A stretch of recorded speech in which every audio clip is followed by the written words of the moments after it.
Bonjour et bienvenue dans Milkshaker, le podcast qui agite les idées reçues sur l'allaitement. Je suis Charlotte Bergerot-Palisco, je suis la maman d'un petit garçon de 2 ans que j'ai allaité durant 1 an et je suis la créatrice de ce podcast. Dans la vie, je suis ostéopathe spécialisée en périnatalité. Je m'occupe des femmes en général, de leur désir de grossesse à leur postpartum, des bébés et des enfants. J'accompagne spécifiquement certaines problématiques d'allaitement en libérant les bébés des tensions qui les empêchent de téter correctement, permettant un allaitement serein pour la mère et l'enfant. Au fil des consultations, je me suis rendu compte que le principal frein à l'allaitement, c'était le manque d'informations, de partage d'expériences et de vécu dans une société où l'allaitement n'est pas une norme. Je vous propose donc d'interroger avec moi des mamans et des papas sur leurs expériences, mais aussi de vous informer auprès de professionnels spécialisés en allaitement. Mon objectif est simple, vous informer, vous donner les clés pour faire des choix en conscience, banaliser l'allaitement sous toutes ses formes, vous le rendre plus accessible, plus facile et alimenter ce fameux village dont on a tant besoin pour élever un enfant. On se retrouve aujourd'hui pour un épisode spécial. C'est un hors-série pour lequel je me suis rendue au lactarium régional d'Île-de-France à l'hôpital Necker. J'y ai rencontré Virginie Rigour, qui est pédiatre et responsable du lactarium. Le but de cet épisode est de vous informer sur le don de lait. Donner son lait, c'est comme donner son sang, ça sauve des vies. Car en dessous d'un certain âge, les prématurés ne peuvent pas recevoir autre chose que du lait maternel. Alors comment faire ? Qui donne ? Y a-t-il des contre-indications ? Toutes les questions que vous vous posez trouveront, je l'espère, réponse dans les explications de Virginie. Cette année est particulière et le lactarium vient de lancer un appel aux dons pour pallier au stock qui diminue dangereusement. Je vous invite donc à partager, relayer cet épisode au maximum. Encore trop de monde ignore la possibilité de donner son lait. Et je vous le rappelle, ça sauve des vies et ce n'est pas compliqué, promis. Alors profitez-en pour milkshaker, plus encore que jamais. Belle écoute. Bonjour Virginie, bienvenue dans Milkshaker. Virginie, vous êtes donc pédiatre et responsable du lactarium. Quel est votre rôle ici ? Alors, mon rôle, c'est de pouvoir assurer à la fois la promotion du don de lait, raison pour laquelle on fait cet entretien-là, assurer la sécurisation du lait qui est distribué par le lactarium, assurer des formations en matière d'allaitement maternel des plus vulnérables et de nouveau-nés sains bien portants. Okay. Assurer une information et une consultation auprès des mères allaitantes, futures mères allaitantes de bébés ayant des pathologies, mères allaitantes de nouveau-nés sains bien portants. Mm-hmm. Et après, toutes les conseils, expertises auprès des hautes instances vis-à-vis de la législation autour de la gestion du lait, que ce soit le lait cru comme le lait pasteurisé. D'accord, ok. Alors, le rôle d'un lactarium, donc c'est tout ça réuni. C'est à la fois faire de l'information auprès des mamans, des professionnels, mais c'est aussi faire un peu de consultation, c'est ça ? Voilà, on a 2 missions. La principale mission, c'est la collecte, la qualification et la distribution du lait de femme pour nourrir les nouveau-nés les plus vulnérables. Okay. Et donc, ce produit qui va sortir des lactariums est considéré comme un produit de santé, qui a un réel bénéfice pour ces nouveau-nés vulnérables, oui. Et qui surtout n'est pas substituable. C'est-à-dire qu'ils n'ont rien d'autre. S'ils n'ont pas de lait de femme, ils n'auront rien d'autre pour les nourrir. On ne pourra pas leur donner de préparation pour le nourrisson. Parce que ça apportera un risque pour leur santé. D'accord. Et donc, il n'y a pas de lait de substitution. Okay. Et l'autre mission des lactariums, c'est la promotion de l'allaitement maternel, à la fois auprès donc, des mamans tout venant, via des consultations, via la formation des professionnels pour qu'elles soient mieux accompagnées, et des mamans de nouveau-nés vulnérables, donc hospitalisées. Ok. Et en quoi ça consiste alors de donner son lait ? Alors, donner son lait, c'est d'abord accepter de pouvoir quotidiennement recueillir un petit surplus de lait qu'une maman peut avoir spontanément, c'est-à-dire qu'elle va allaiter son bébé et spontanément, elle a la chemise de nuit régulièrement trempée, son bébé tête d'un côté, ça va couler de l'autre, avoir les seins tendus en permanence et déjà elle éprouve le besoin de recueillir un peu de lait pour se soulager, lait qu'elle met de côté et qu'elle congèle parce que son bébé finalement n'en a pas besoin au quotidien. Okay. Ou alors une maman qui a ce geste altruiste qui nourrit son enfant et dont il y a une parfaite adaptation, c'est la loi de l'offre et la demande, entre ce qu'a besoin son bébé et ce qu'elle produit. Elle ne se sent pas finalement en surplus de lait, mais elle a vraiment une volonté de faire un geste altruiste et donc elle va récupérer un tire-lait, le louer ou le lactarium va lui fournir un tire-lait et elle va surstimuler un petit peu ses seins qui vont du coup comprendre qu'ils doivent produire plus de lait et elle arrivera du coup à mettre de côté un petit peu de lait que quotidiennement elle congèlera et que le lactarium pourra cumuler dans le cadre d'un don. D'accord, ok. Quels sont par exemple, là on est au lactarium d'Île-de-France, quels sont les besoins d'un lactarium sur une année ou par mois ou par jour? Alors nous, on a besoin de 12 000 voire 14 000 litres de lait de femmes par an. De collecter ce lait. Ça correspond à quoi comme nombre de bébés à nourrir quotidiennement? Alors, c'est environ... Alors, ça tout dépend un petit peu, on va dire, le type de bébé que l'on veut nourrir. Soit on nourrit vraiment les plus vulnérables, donc les moins de 32 semaines, moins 1500 grammes. Soit on nourrit une catégorie autre qui va être jusqu'à 34 semaines, 1800 grammes, donc des nouveau-nés un petit peu moins vulnérables, mais qui eux aussi bénéficient de ce lait et pour lequel, dans le cadre des recommandations internationales, on considère qu'il y a un réel bénéfice de les nourrir avec du lait de femme parce qu'il y aura moins d'infections, moins de complications digestives, un meilleur développement neurologique et globalement, finalement, une économie globale en termes de santé pour ces enfants. Voire une économie globale en termes, si on parle de santé publique, de durée d'hospitalisation, parce que du coup, il y aura une diminution de la morbidité et de la mortalité. Oui, donc c'est aussi une question de santé publique. Voilà, exactement. Et donc, c'est environ 3 000 enfants en Île-de-France qui sont à moins de 32, moins de 1500 grammes, plus de 10 000 en tout dans la France, mais donc du coup en Île-de-France on en a un tiers, il y en a 3 300. Et ça c'est si on considère les moins de 32, moins de 1500 grammes. Si on va au-delà en termes de catégorie, on quasi double la quantité. Voilà. Donc ça fait du monde. Exactement. Pourquoi, là, j'ai décidé de venir un peu précipitamment tourner cet épisode ici, parce qu'en ce moment, on parle beaucoup du manque de lait dans les lactariums, et en particulier ici à Necker. Qu'est-ce qui fait que cette année, elle est particulière ? Pourquoi vous manquez de lait comme ça ? Alors, il y a deux raisons. Il y a premièrement que la demande en lait a augmenté, essentiellement parce que du coup il y a eu une harmonisation justement des textes de loi sur l'utilisation du lait de femme avec des nouvelles recommandations qui sont qu'on doit étendre l'utilisation pour que tous les enfants bénéficient de ce qu'il y a de meilleur. Donc forcément, si on élargit la population qui en a besoin, on élargit la quantité de lait dont on a besoin de distribuer.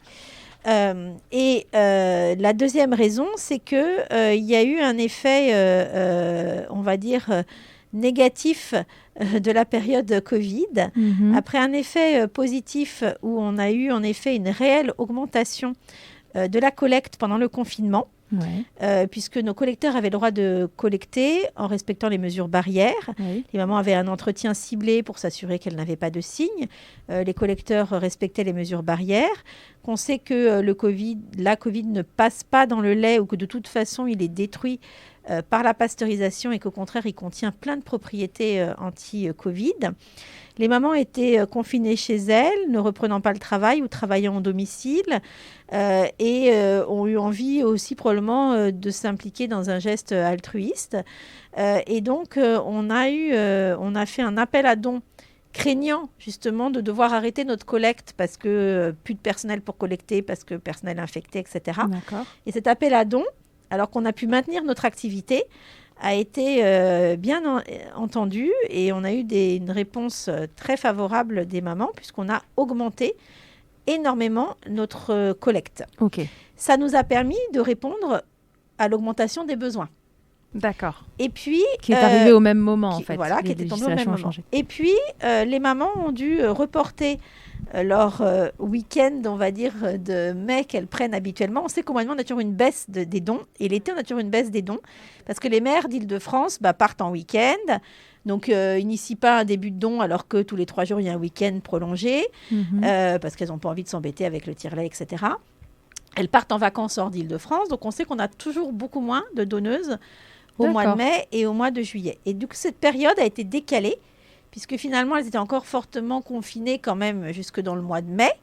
Elles ont finalement probablement décalé aussi un petit peu leurs vacances, avec l'incertitude un petit peu de est-ce qu'on peut partir, est-ce qu'on peut partir. Et tout a été décalé sur septembre. Et il y a probablement beaucoup de mamans qui, en Ile-de-France, sont parties un petit peu au vert régulièrement le week-end pour prendre un peu l'air. Et du coup, on a eu un déplacement de notre baisse naturelle, on va dire, saisonnière de nos dons. D'accord, Avec le maintien de cette augmentation de besoins. Plus, on a ressenti une nette baisse de la collecte dans les hôpitaux. C'est-à-dire que nos profils de donneuses, c'est 2 types. Ce sont des mamans au domicile qui ont un nouveau-né à la maison et qu'elles allaitent. Et puis, il y a les mamans qui ont des bébés hospitalisés, essentiellement pour la prématurité, qui, elles, initient leur lactation lors du séjour hospitalier de leur bébé et parfois ont de très bonnes lactations, alors que le bébé consomme des toutes petites quantités. Et donc, génère un surplus de lait quotidiennement, dont leur bébé n'a pas besoin durant l'hospitalisation. Et quand elles sortent, si l'allaitement se passe bien, finalement, elles ne savent même pas quoi faire. Elles n'ont même pas forcément un congélateur qui peut contenir 10 litres, 20 litres, 30 litres de lait. D'accord. Et donc, elles vous le donnent. Alors, voilà, c'est sollicité du coup par les professionnels de santé de ces établissements avec lesquels on a des liens étroits et qui savent que c'est eux qui utilisent le lait et qu'ils l'utilisent et qu'il faut qu'on ait des donneuses. Et probablement qu'il y a eu un effet aussi... fatigue des professionnels, professionnels de santé qui n'avaient pas pris de vacances, donc du coup, nouvel environnement, des intérims, je sais pas, professionnels de santé débordés un peu par tout ce qui se passe. Et on a senti une diminution de l'investissement, probablement, avec probablement des allaitements qui se passent moins bien, alors que ça se passait au contraire beaucoup mieux pendant le confinement parce que les mamans étaient plus proches de leur bébé. Et on a eu une franche baisse des dons aussi des hôpitaux. Et quand les hôpitaux ne donnent plus, c'est d'un seul coup une grosse baisse en termes de volume. Parce que quand on a une donneuse en moins, les donneuses peuvent faire des petits dons. Elles donnent 1 litre, 1,5 litre, etc. Quand un hôpital ne donne plus, c'est par 30 litres qu'on a du lait en moins. Donc, ça a fait baisser aussi nos stocks de façon impressionnante. Donc, il y a 3 phénomènes, probablement. L'augmentation de la consommation, des mamans qui ont eu envie de partir au vert un peu plus tard, et qui ont peut-être aussi été très stressés de cette reprise, est-ce que deuxième vague, pas deuxième vague, qui ont aussi la connaissance que leur lait était ce qu'il y a de mieux pour leur bébé, et qui ont probablement eu envie de faire leur propre stock de lait pour prolonger leur lactation alors qu'elles allaient devoir reprendre le travail, et qu'au lieu de donner, elles préféraient garder pour leur bébé, ce qui est tout à fait légitime et défendable, mais qu'alors que dans une autre période, où on n'aurait pas mis autant d'importance au fait que le lait protège leur propre bébé, elles auraient peut-être plus facilement passé à la diversification au biberon, etc., en donnant un lait artificiel, alors que là, elles nous auraient donné ce stock. Voilà. Et puis, les hôpitaux qui probablement ont eu du mal à assumer tout ça et ont peut-être eu moins de moyens en personnel, moins de moyens en temps pour accompagner les mères allaitantes auprès des plus vulnérables, avec du coup des lactations qui sont moins efficientes. Et du coup, des bébés qui du coup consomment plus de lait de lactarium, mais des mères qui donnent moins de lait au lactarium. Donc voilà, tout ça fait que... c'est soit le cercle vertueux, soit le cercle vicieux. Voilà, exactement. Est-ce que toutes les femmes peuvent donner leur lait ? Alors, quasi toutes les femmes, mais certaines sont exclues, comme dans le cadre du don de sang. Parce que la première barrière, l'entretien qu'on a auprès des mamans, va nous permettre de sécuriser le lait. C'est-à-dire que quand on donne son lait, on doit faire une prise de sang pour faire des analyses sérologiques, comme pour le don de sang. Pour vérifier qu'il n'y ait pas d'hépatite B, d'hépatite C, de HIV, de HTLV.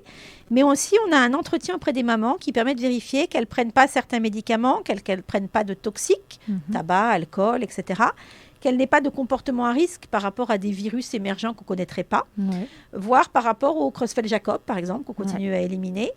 Et là, plus récemment, par rapport au Covid, donc une maman qui aurait des signes de Covid ou qui serait contact, doit pendant 7 jours ne pas être donneuse. Donc pendant 7 jours, le collecteur ne devra pas aller chez elle. Et puis elle devra mettre son lait de côté pour son propre bébé, mais pas pour le don. Voilà. Donc ça fait quelques facteurs. La transfusion est l'un des principaux facteurs d'exclusion. À partir du moment où on a mené une grossesse, on est plus à risque d'avoir été transfusé avec les hémorragies de la délivrance ou autres. Et donc il y a des mamans aussi qui ont été transfusées et qui ne sont plus éligibles. D'accord, ok. Donc tout ça, en fait, il y a un entretien préalable, c'est ça qui se passe comment au téléphone? Au téléphone. Ici Donc justement, on essaye. Alors on est encore plus vigilant sur l'Île-de-France parce qu'on sait que les déplacements sont compliqués. On n'est pas là pour obliger les maires à prendre les transports, les voitures pour venir faire l'entretien. Encore plus en période de subconfinement, voire de confinement. Et donc tout est fait par téléphone. C'est-à-dire que la maman a la notion du don de lait, elle nous appelle. On fait l'entretien par téléphone pour vérifier qu'elle n'ait pas de contre-indication. Cet entretien est validé par le pédiatre responsable du lactarium. Peut être aussi validé par un de leurs médecins, si jamais elles voient leur médecin ou leur sage-femme. Elles ont la prise de sang qu'elles peuvent faire à leur domicile ou dans un laboratoire près de chez eux, chez elles. Ou elles peuvent venir aussi au lactarium faire la prise de sang si elles habitent à côté du lactarium. Et on leur fournit tout le matériel. Donc, elles n'ont pas à se déplacer, puisqu'on a soit un collecteur une collectrice qui passe au domicile des mamans et qui dépose le tire-lait, les biberons, les étiquettes, tout ce qui est nécessaire pour le don. Ou alors, si elles ont déjà leur propre tire-lait, on leur envoie un premier colis contenant biberons, étiquettes, qui vont permettre d'initier le don. Et puis après, le collecteur passera régulièrement à leur domicile pour chercher le lait. Ok, donc je suis maman, je suis allaitante, j'ai une prise de sang à faire, un entretien, on m'envoie le matériel, on m'envoie même de quoi stériliser, si je me souviens bien, parce que moi je l'ai fait, le don de lait. Et après, il y a un collecteur qui va venir collecter ce lait. Exactement. Quelle quantité de lait il faut avoir tiré et avoir mis de côté pour qu'un collecteur puisse passer? Alors, premièrement, il n'y a pas de petit don. Tout don est important. Il faut savoir qu'un prématuré de 1 kg, s'il est complètement alimenté, a besoin de 150 ml par jour pour avoir un reflet un petit peu. Donc, un petit biberon. Voilà. Ça, c'est hyper important parce qu'on se dit toujours, mais je tire pas beaucoup, j'ai pas beaucoup de lait en plus, à quoi ça sert que je donne? Mais un prématuré ne mange pas du tout les quantités de votre bébé de 3 mois. Tout à fait. Voilà. Donc, ça peut nourrir, avec 1 litre, on nourrit plusieurs prématurés pour plusieurs jours. Par contre, en effet, le don pose pour nous une analyse bactériologique, des sérologies, l'utilisation de consommables, le déplacement des collecteurs. Et donc, du coup, on exige un minimum d'1 litre. C'est-à-dire que si une maman n'arrive pas sur une période qui peut, on va dire, aller jusqu'à 3 mois, puisque quand elle fait la prise de sang est valable 3 mois. D'accord. Si sur cette période de 3 mois, elle n'arrive pas à mettre 1 litre de lait de côté, c'est vrai que pour nous, ça devient difficilement gérable et il faut derrière reconnaître qu'il y a toujours une histoire d'argent, entre guillemets. Le lait, les établissements achètent le lait, c'est normal, mais parce que le lait, il a un coût. Il faut savoir que les sérologies que l'on fait coûtent 75 €, la bactériopré coûte 45 €, la bactériopos coûte 20 €. Après, les collecteurs font tous les deux, chacun 25 000 km sur l'Île-de-France, avec des véhicules, avec de l'essence. On a après 8 agents plein temps qui travaillent au lactarium. On fait de la pasteurisation, on gère du coup de l'équipement. Donc c'est normal et c'est un produit de santé, c'est comme l'ASM. Les établissements achètent du sang, les établissements achètent du lait. Voilà. C'est gratuit par contre pour les familles qui ont pris en charge, leur bébé est pris en charge à 100%, mais voilà. Et donc du coup, en effet, si on acceptait des dons pour 100 millilitres, il y a un moment donné, on ne s'en sortirait plus. Oui, parce qu'un collecteur qui passe pour 100 millilitres... Donc c'est la balance bénéfice-risque entre ne pas risquer de refuser une maman qui donnerait 3 litres alors que l'on accepterait d'aller chercher chez une maman de 100 litres. Donc, on est parti sur le principe que, on demandait aux mamans. Mais 1 litre, c'est quoi? C'est tous les jours 100 millilitres et en 10 jours, vous avez 1 litre. Oui. Voilà. Et si elle tire 50 millilitres tous les jours, elle aura en 20 jours les 1 litre. Voilà. Donc après, en effet... On ne va pas passer au même rythme chez les mamans en fonction de leur lieu. Ça a été une décision. On n'a que 2 collecteurs sur l'Île-de-France. Pendant très longtemps, on en a eu 4. Donc, pour arriver à même aller chez plus de mamans, avec moins de personnel, on a décidé d'espacer. Sachant qu'on considère que les mamans qui habitent assez loin en Île-de-France ont souvent des maisons, des gros congélateurs, ce qui n'est pas le cas des mamans qui habitent dans Paris Intramuros. Il faut savoir qu'hier, une maman souhaitait faire don de son lait. Elle n'avait pas de congélateur chez elle. Donc, je lui ai expliqué qu'on ne pouvait pas passer toutes les 48 heures chez elle chercher son lait qui était au réfrigérateur. Et elle m'a dit, je vais me renseigner. Peut-être que j'ai une amie qui habite 2 étages au-dessus, qui a un congélateur. Est-ce que vous accepteriez que je stocke chez elle? J'ai dit évidemment, si cette maman s'engage à conserver le lait dans de bonnes conditions, le collecteur peut passer chez cette maman chercher le lait. Ok. Donc voilà. Et donc du coup, on a moins d'exigences sur Paris. C'est-à-dire que une maman qui habite dans Paris intramuros, on va passer tous les 1,5 litre, 1 litre de lait. Une maman qui habite à l'autre bout de l'Île-de-France, donc à plus de 120 km du centre de Paris, on va lui demander si elle peut stocker 5 litres de lait et on passera tous les 5 litres. D'accord. D'accord. Ok. Mais cette maman qui habite à l'autre bout de l'Île-de-France et qui finalement, au bout de quelques semaines, nous dit j'ai mis 3 litres de côté et j'arrête de tirer mon lait pour une raison X, et ben on va venir chercher les 3 litres, on s'arrange. Mais de base, on essaye de faire comme ça. Donc le volume pour lequel le collecteur passe va être variable en fonction du lieu de domicile. Voilà. Ok, très bien. Est-ce qu'il y a des règles que les mamans doivent respecter quand elles tirent leur lait pour le lactarium? Alors, ceci leur est en effet expliqué à l'inscription. À l'inscription, on leur dit, oui, vous avez peut-être déjà tiré pour votre bébé qui est en crèche. Là, on vous demande juste une douche quotidienne. Vous vous lavez les mains, vous tirez votre lait, vous mettez votre lait dans des sachets, dans des biberons. Vous lavez juste à l'eau savonneuse votre tire-lait, point à la ligne. Ça, c'est ce qui est en vigueur et dont on n'a pas besoin de plus pour un bébé sain, bien portant, parce qu'on reprend le travail, parce qu'on va à la crèche, parce qu'on donne le biberon au papa qui va donner le biberon. Voilà. Là, ce sont des nouveau-nés fragiles. Le lait est un milieu propice à la prolifération des germes, mais aussi avec plein de propriétés anti-infectieuses qui vont empêcher que ces germes prolifèrent. Mais s'il y a trop de germes, et quand je dis des germes, c'est des germes de l'environnement, de la peau, de l'environnement. Au moment de la collecte, quand on va décongeler le lait, ça va encore augmenter la quantité de germes. Et on risque, comme on a des seuils, de devoir le jeter. D'accord. Puisque même si on pasteurise et qu'il n'y a plus rien après, on a une législation qui nous dit que si on est au-delà d'un certain seuil de germes, on ne peut pas distribuer le lait. Okay. Donc c'est pour ça qu'on demande aux mamans de respecter un certain nombre de règles d'hygiène qui visent à diminuer le risque de contamination du lait par l'environnement, donc flore cutanée, environnement du recueil, et ça marche. Puisque si elles ne font rien, dans 20% des cas, on jette. À 20% quand même. Si elles ont des bonnes règles d'hygiène, c'est les respectent, c'est dans 2% des cas. D'accord. Donc il y a une réelle efficacité. Il faut vraiment le faire. Donc on leur dit, c'est un petit peu plus contraignant, mais ça marche. Donc ce qu'on leur demande, c'est de se laver les mains et les seins à l'eau savonneuse avec un savon liquide avant de tirer, d'essuyer avec un essuie-tout jetable. Elles tirent. Et ce qu'on leur demande, c'est qu'une fois qu'elles ont tiré, elles lavent bien à l'eau savonneuse leurs tétrelles et on leur demande de les stériliser. C'est vrai que la stérilisation, maintenant qu'on ne stérilise plus tout le matériel pour nourrir son nourrisson, les mamans ont rarement de stérilisateur. La casserole, faire bouillir 20 minutes, il y a des risques de brûlure, de déformation du plastique. Donc, on leur fournit des pastilles et des contaminations à froid. Et elles peuvent faire leur propre bain à la maison et elles décontaminent comme ça leur tétrelle. Ouais, ça, c'est hyper simple. On met une pastille dans, je ne sais plus combien, je crois que c'est une demi-pastille dans 2,5 litres d'eau. Voilà, c'est ça. Une demi-pastille dans 2,5 litres d'eau. Vous mettez votre matériel dedans un quart d'heure. 15 minutes, il est stérile. Et on laisse dedans jusqu'au recueil suivant. On a juste à sortir, secouer et on tire. On les égoutte et terminé, fin de l'histoire. Vous mettez ça sur vos seins et il n'y a plus qu'à tirer votre lait. Et, c'est moins compliqué que ce qu'on imagine quand on se dit stérilisation pour notre génération qui stérilise plus c'est tout ça. Ce qui passe. Voilà, Ok, est-ce que il y a une question qui est souvent revenue sur les réseaux quand j'ai demandé est-ce que vous avez des questions à poser au lactarium, c'est des mamans qui ont des bébés un peu plus âgés, alors les âges sont différents à chaque fois, mais pour lesquels on leur a refusé l'accès au ton de lait.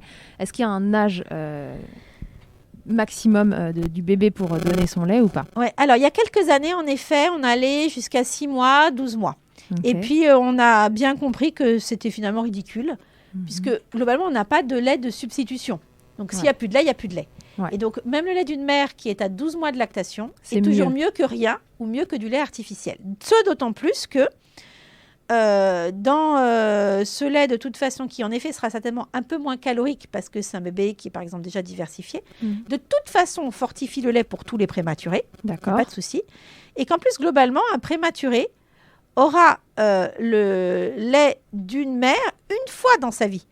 Il va changer, tous les 2 jours, il changera de l'eau. Même tous les jours, il changera de l'eau. Donc, il aura la moyenne, finalement, de la teneur calorique des laits. Et donc, pour ça, ça permet de niveler un petit peu les différences. Et il y a des adaptations qui se font par les biberonneries, parce que ce lait, il est qualifié par le lactarium, distribué aux établissements. Et après, dans chaque établissement, en général, il y a une biberonnerie qui s'occupe de conditionner les régimes en seringue pour que ce soit administré aux prématurés, de fortifier, etc. Donc, tous les laits sont bons et tous les laits seront de toute façon fortifiés pour être ce qu'il y aura de meilleur pour la croissance de ces enfants. Voilà. Et alors, du coup, comment on explique que les règles ne sont pas les mêmes dans tous les lactariums ? Elles devraient être pareilles. Mais peut-être que certains lactariums considèrent qu'ils ont un peu trop de lait, contrairement à l'Île-de-France, et font une sélection sur le lait le plus proche du début de la lactation pour avoir un lait un peu plus riche. En tout cas, ce qui est certain, c'est que sur les grandes métropoles, on refuse aucun lait. Ok, d'accord. Donc c'est peut-être simplement qu'ils ont assez et que du coup, ils ont préféré bénéficier d'un lait idéal pour avoir moins à compléter, etc. Ok, très bien. Qu'est-ce qu'il advient de ce lait qui part au lactarium ? C'est quoi donc son cheminement ? Il va être donc pasteurisé ? Ouais, donc son cheminement, donc il revient dans un camion frigorifique avec des caissons frigorifiques au lactarium. Là, il est tracé, donc on identifie bien le lait de la donneuse, on évalue le volume qui est rentré.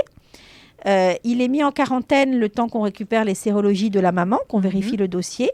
Une fois qu'on a les sérologies négatives, que le dossier est validé, il va être décongelé. D'accord. Là, décongelé, on va mélanger tous les laits d'une mère sur la période du don, dont on a récupéré le lait. Et on va en faire une grosse bonbonne. Bonbonne que ensuite on va répartir en petits biberons de 100 ou de 200 millilitres. Et ces biberons vont être du coup pasteurisés, puis surgelés. Et ils seront distribués, congelés à moins 20 degrés aux établissements. Très bien. Sur la grosse bonbonne avant pasteurisation et sur le lot après pasteurisation, on fait une analyse bactériologique qui vise à vérifier, en plus de la pasteurisation, que l'on est en dessous des seuils de germes tolérés et que le lait donc est conforme. Et donc, soit il est conforme, il va être distribué, soit il est non conforme, il sera jeté. Ok, donc on prend des mesures avant, pendant, après, pour être sûr que ce qu'on donne à ces chouchous soit optimal. Voilà, sans risque. Ok, en postpartum, il peut se passer plein de choses. Je vais vous raconter ma vie. Moi, j'avais eu des infections urinaires. J'avais pris des traitements pour ça et je voulais donner mon lait, mais j'ai attendu d'avoir fini mes traitements pour mes infections urinaires pour commencer mes dons de lait. Est-ce que c'est juste de faire ça ou est-ce que pas du tout ? Est-ce que c'est simplement une question de traitement compatible avec l'allaitement ou est-ce que pour le prématuré on prend plus de mesures que une fois pour un enfant à terme ? On a des listes de médicaments qui permettent de donner la compatibilité avec l'allaitement ou pas l'allaitement et on a une liste ajustée pour le prématuré dans le cadre du don. D'accord. Donc un médicament qui va être autorisé pour une maman qui allaite son bébé peut éventuellement être contre-indiqué dans le cadre du don avec une contre-indication définitive ou une contre-indication temporaire. D'accord.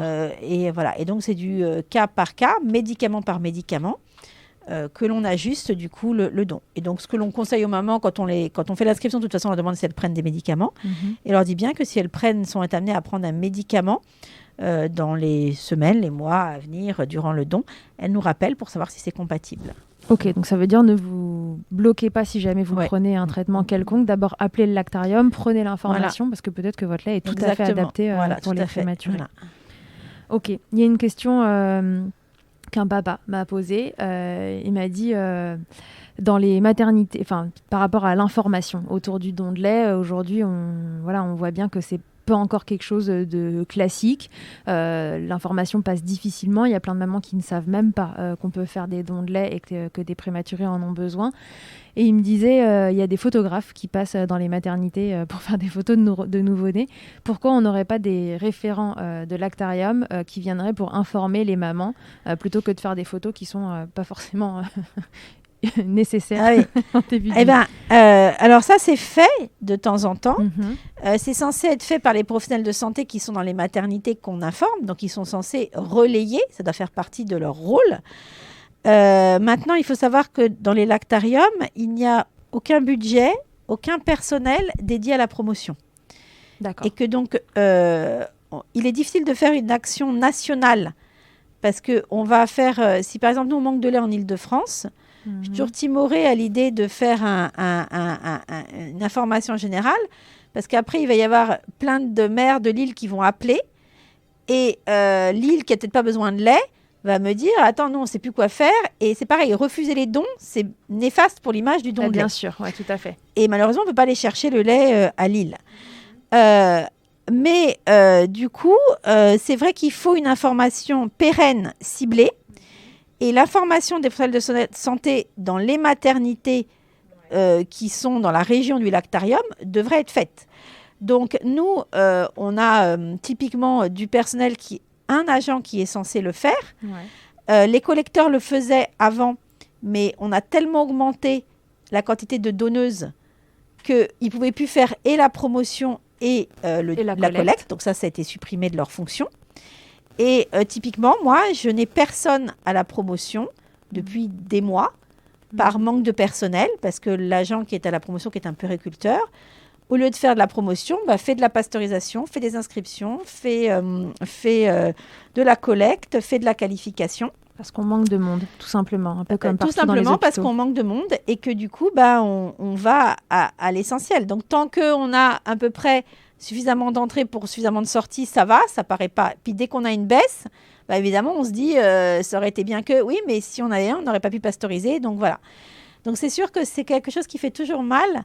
C'est quand on est responsable de la promotion et qu'on nous dit que on n'a pas de visibilité, on se sent toujours une grande responsabilité. Mais on fait malheureusement avec ce que l'on peut. Donc, moi, c'est vrai que j'essaye de multiplier des petits articles ponctuellement dans des journaux un peu de périnate, parents, etc., enfants, mais ponctuellement, et aussi quand je suis sollicitée. Dès qu'on sent qu'on a des baisses, on fait des relances auprès du réseau de santé périnate parisien, du groupe d'études en néonatologie de la région, donc auprès de tous les professionnels de néonates, auprès des réseaux, donc des maternités. Nous, 2 fois par an, on envoie des flyers et des affiches à toutes les PMI et à toutes les maternités. Typiquement, c'est à la rentrée, là, avec toutes les conséquences du Covid, etc. et tout, on n'a pas eu le temps de se mobiliser 2 jours pour pouvoir faire les enveloppes et envoyer. D'accord. Tout bêtement. Donc, on en est à ce stade. C'est de la survie. Ouais. Parce que, voilà. Et pourtant, voilà, on arrive à... Mais voilà, il y a des domaines que parfois on va sacrifier. Okay. Voilà. Donc après, on a le site du Lactarium, qui a quand même, grâce à la communication de Necker, est quand même bien étayé. Là, j'ai fait l'appel à dons, j'ai envoyé à la communication de Necker, qui a relayé à la communication de la PHP et qui a envoyé sur le réseau Facebook. Donc, il y a vraiment, on a un levier, on a une efficacité et on a cette chance d'être aussi au sein de la PHP, qui est une force. Mais c'est toujours pareil, il faut que l'action soit pérenne. Ouais, c'est ça. Et typiquement, donc on l'a mis, la notion de don de lait est notifiée, par exemple, dans tous les loueurs à peu près de tire-lait, ont une petite phrase, donnez votre lait, ou le logo au moins du Lactarium. Dans les pharmacies, on aimerait avoir, mais vous voyez le nombre de pharmacies qu'il y a. Donc, il y a un travail qui est en cours avec l'Union régionale des pharmaciens, qui est en cours, entre autres de former les pharmaciens du coup à l'accompagnement de l'allaitement maternel, d'utiliser les espaces de vaccination pour permettre aux mères d'avoir un relais sur les recueils de Lexa. Mais cette action, elle est en cours, elle est faite, elle a été un peu abandonnée avec la période de Covid parce qu'on avait d'autres priorités. Voilà. Après, il y a les professionnels de santé qui sont formés, qu'on essaie de former à la source. Donc, on fait de la formation auprès des 2 écoles de pharmacie, 2 facs de pharmacie. Je fais des formations auprès des écoles de sages-femmes, mais l'école de sages-femmes, elle était dans le programme avant. Le programme a été modifié. La formation sur le Lactarium a été supprimée. D'accord. Donc, on ne le fait plus. Voilà, donc après, je ne peux pas interagir avec les programmes, ce n'est pas mon rôle. Je réponds quand je suis sollicitée, mais voilà. Les écoles de puériculture nous sollicitent, on fait des cours aussi. On travaille beaucoup avec le réseau de santé périnate parisien, et chaque Lactarium travaille avec son réseau de santé, c'est vraiment une action, au travers des formations, au travers des moyens. Voilà, on essaye. On avait fait un petit appel à dons sur une radio locale aussi. Voilà. Mais après, on n'a ni de moyens personnels, ni de moyens financiers. Et surtout, après, les moyens des réseaux, c'est dangereux parfois. Parce que un appel à dons d'un seul coup, ça veut dire quoi? On va avoir 100 inscriptions d'un seul coup. Moi, quand je fais un appel à dons, je n'ai pas de personnel en plus pour faire les inscriptions. Et oui. Donc là, moi, ce soir, je vais emmener des inscriptions chez moi. Je vais les faire ce soir chez moi. Comme ça, là, je vais les faire. Voilà, on fait, à un moment donné, on ne peut plus. On peut plus. Donc après, ça risque de se reporter contre. C'est-à-dire que les mamans vont dire, vous faites appel à don, mais ça fait 10 messages que je laisse, vous m'avez toujours pas rappelé. Oui, mais il y a un moment donné... Donc soyez indulgents si vous prenez conscience que vous avez envie de le faire et que ça prend un peu de temps. C'est que derrière, on manque de monde, tout simplement, donc de moyens. Et c'est comme ça un peu partout à l'hôpital, malheureusement, depuis un bon moment. Voilà. Donc ça va venir, vous inquiétez pas, on va vous répondre, mais patience. C'est ça. Ouais. Et donc, nous, qu'est-ce qu'on peut, à notre échelle, faire pour vous aider, finalement? C'est en parler autour de nous? Oui, j'ai évalué, justement. Je savais qu'on faisait cet entretien et j'ai regardé. Depuis l'appel à dons qui a été fait grâce à la communication de l'assistance publique sur les réseaux, grâce à des relais, il y a un papa l'autre jour qui m'a appelé, qui a mis un message sur Instagram, etc. Ouais. On a eu, dans les 15 jours, 20 inscriptions de plus que d'habitude. Ça paraît pas beaucoup, mais c'est énorme. C'est énorme. Voilà. C'est-à-dire que de base, on a une centaine d'inscriptions par mois, à peu près, puisqu'on est à 1400 donneuses par an, à peu près. Donc, on est à 100, 115, ça dépend. Là, on est déjà à 77 inscriptions au 15 du mois. Ok, super. Donc, on a déjà augmenté. Et si on considère que la moyenne, c'est 10 litres par mère. Alors que ça n'affole pas les mamans, c'est la moyenne. Parce qu'il faut savoir que, par exemple, on a une maman l'année dernière qui nous a donné 300 litres de lait.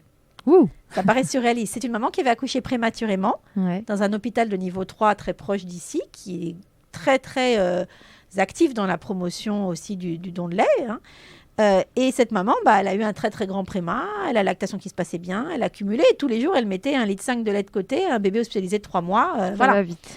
Donc, il ne faut pas qu'une maman qui met que 1,5 litre de côté se sente... Voilà, chacun fait ce qu'il peut. Et puis, ce 1,5 litre, encore une fois, va nourrir beaucoup de bébés. Et donc, si on fait la moyenne de tous ces dons, c'est 10 litres. D'accord. Et 10 litres, c'est très joli. C'est la quantité qu'a besoin un prématuré qui naît aux limites de la viabilité pour atteindre les fameux, du coup, 1,7 kg, 1,8 kg, poids auquel, et 34 semaines, si sa maman ne peut pas allaiter, il passera au lait artificiel. D'accord. Donc, il va consommer 10 litres si sa maman ne peut pas allaiter avant de passer au lait artificiel. D'accord ? Et donc, si on considère que chaque mère nous donne 10 litres de lait, ce ne sera pas vraiment le cas, mais ce sera la moyenne, on a déjà fait 20 inscriptions de plus. Génial. Vous voyez ? Donc, c'est bien. C'est très, super. très bien. Mais il y a un délai. C'est-à-dire que là, on a fait les inscriptions, on aura globalement le lait que dans un mois, en moyenne. D'accord ? Donc, c'est pour ça qu'on a fait là un appel à dons sur d'autres. J'ai contacté tous les lactariums de France en leur demandant s'ils avaient du lait déjà tiré, déjà en stock, que l'on pouvait leur racheter cru pour qu'on le ramène et qu'on le pasteurise et qu'on le distribue. D'accord. Parce que notre objectif et notre devoir, c'est que les établissements de néonat d'Île-de-France puissent nous appeler, nous dire « j'ai besoin de 20 litres de lait », on leur donne. Bien sûr. Enfin, on leur vend. D'accord ? Donc, c'est ça. Et donc, notre engagement, on doit le respecter. Voilà. OK. Voilà. Donc, déjà, vous voyez, il y a un effet. Maintenant, il faudrait qu'on arrive à avoir tout le temps. C'est-à-dire que là, il y a l'effet boum. Ouais. Et puis, ça va forcément retomber. Et puis, voilà. Et donc, chaque émission, j'avais fait une émission sur les maternelles. Après l'émission, on a eu des inscriptions parce que les mamans sur la maman, il faudrait que... Bon, après, il faut relayer l'information. J'aime bien le terme téléphone arabe. Il faut relayer chacun à son échelle. Et se dire, même si on a entendu le message alors qu'on n'est pas enceinte, typiquement... Moi, j'adorerais qu'on fasse de l'information dès le collège, dès le lycée. Mais bon, l'information devrait être faite déjà sur l'allaitement. Plus largement. Après, voilà. C'est-à-dire qu'en France, on n'est quand même pas très, très bon en allaitement maternel.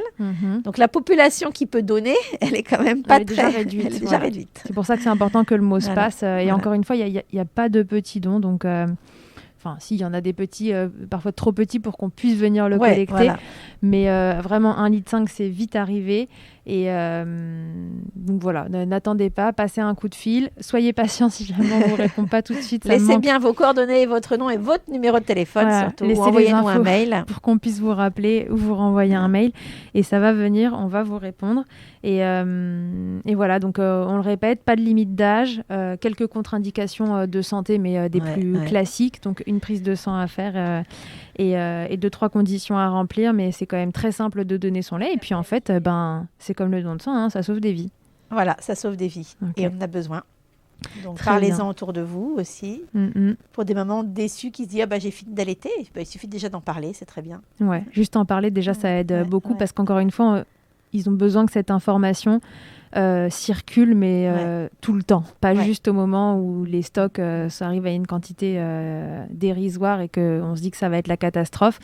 On aurait besoin que cette information-là elle circule tout le temps pour que ce soit un niveau stable, et peut-être d'ailleurs que ça vous aiderait à adapter derrière le personnel dont vous avez besoin, etc. Ok, merci Virginie. Est-ce qu'on a tout dit à propos du don de lait ou est-ce qu'on aurait oublié quelque chose d'important ? Non, je pense qu'on a tout dit. Il faut savoir que ça existe ailleurs. Donc, il y a 19 lactariums en France. Donc, des mamans qui auraient entendu l'information et qui souhaiteraient faire don de leur lait, il faut qu'elles aillent sur le site de l'association des lactariums et elles mettent le nom de la ville où elles sont. Elles auront le lactarium le plus proche de chez elles. Donc, ça, c'est important. Et que dans le monde entier, il y a des lactariums parce que tous les pays savent que c'est un besoin en termes de santé publique, parce qu'on va sauver des vies. Oui, et encore une fois, c'est pas substituable. C'est-à-dire que c'est des bébés auxquels on ne peut pas donner de lait artificiel. Donc, c'est un besoin, comme on a besoin de sang pour sauver du monde quand il y a des pertes de sang. On a besoin de ce lait-là pour remplir les petits estomacs des chouchous qui sont arrivés trop tôt. Donc, voilà, à vos tire-lait. Ok, merci beaucoup Virginie de m'avoir accueillie ici à Necker pour tourner cet épisode. Je suis ravie de pouvoir, à vos côtés, informer tout le monde sur ce que c'est que le don de lait, pour l'avoir fait quand mon petit est né. Et voilà, j'ai trouvé que c'était important de le faire, et que, encore une fois, si ça peut sauver des vies, alors que demander de plus en tirant une fois dans la journée son lait. Et encore une fois, 1,5 litre promis, c'est très très vite arrivé. Donc il ne faut pas que la quantité vous décourage, même si vous n'avez pas une lactation débordante.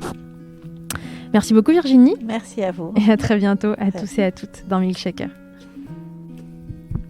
Merci 1000 fois d'avoir écouté cet épisode de Milkshaker.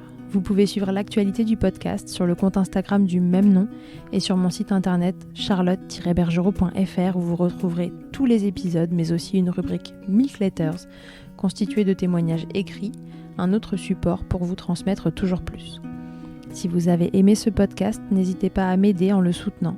Pour cela, je vous invite à vous abonner, à laisser un commentaire, à lui attribuer 5 étoiles en fonction des plateformes, ou encore en parlant beaucoup autour de vous. Je ne vous présente plus Emma et son titre I'll Be There qui continue de nous accompagner. Et je vous dis à très vite pour un nouvel épisode. D'ici là, n'oubliez pas, prenez soin de vous, milkshakez autant que vous le voudrez et bousculons ensemble les idées reçues sur l'allaitement maternel. I hate to see you down. Can't stand to know you're hurt. When you say it's getting loud,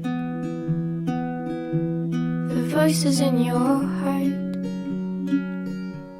and you know I get it, so let it all out. Keep your head up, your masterpiece, and I'll swear that I'll be there by your side. A text away, you know you can find me. It just takes a whisper and I'll be there to listen. I got you, I'll fight with you, 'cause I love you. I'll be there, I'll be there, oh I'll be there, I'll be there. I know I'm not perfect, sometimes I look myself, but I hope you know I care. You can meet me anywhere, and you know I get it, so let it all out. If anyone comes at you, then I'll swear that I'll be there by your side. A text away, you know you can find me. It just takes a whisper and I'll be there to listen. I got you, I'll fight with you, 'cause I love you. I'll be there, I'll be there, oh I'll be there, I'll be there.